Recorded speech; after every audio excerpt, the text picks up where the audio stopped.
Plesna umetnost u našem području je generalno, onako kako da kažem, omalovažena. Samim tim što nije popularizovana dovoljno, nije možda komercijalizovana.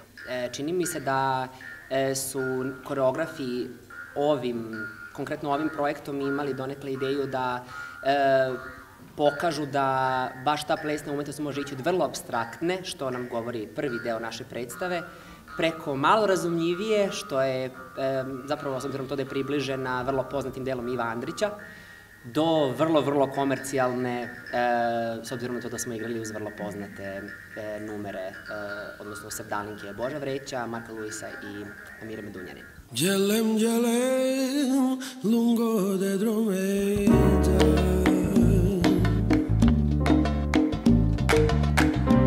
maladile su care Romeda,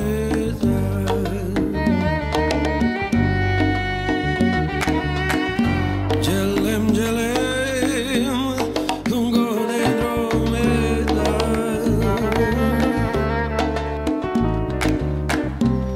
maladile bahtale Romeda. Savremeni ples je sam po sebi igra koja obuhvata sve vrste pokreta, tako da mislim da ta predstava nije toliko nešto. Jer ipak, koliko god mi bili u regionu, moramo stvaramo predstave koje su evropske, koje su svjetske, a ova predstava je zaista što tiče svjetske i evropske plesne scene na jako visokom nivou i parira sa plesnim performansima, kako da kažete, svuda u svijetu.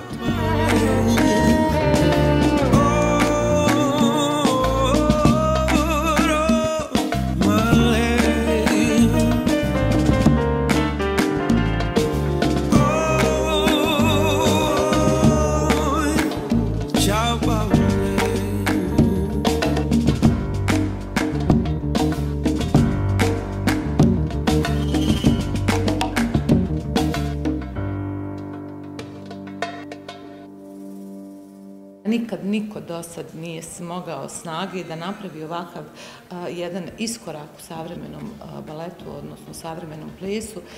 Mi smo smogli snage da to mi prvi uradimo, jer zaista ovo su mladi, talentovani ljudi koji nama daju podstrek i daju nam više spoznaje šta je to u stvari savremeni ples, jer mi u Bosni i Hercegovini, bez obzira što imamo i baletske škole i što imamo 2-3 obrazovne institucije koje se obučavaju djecu u baletskom obrazovanju, jako je važno da imamo taj jedan iskorak u savremenom baletu, jer mi to nemamo u našim školama.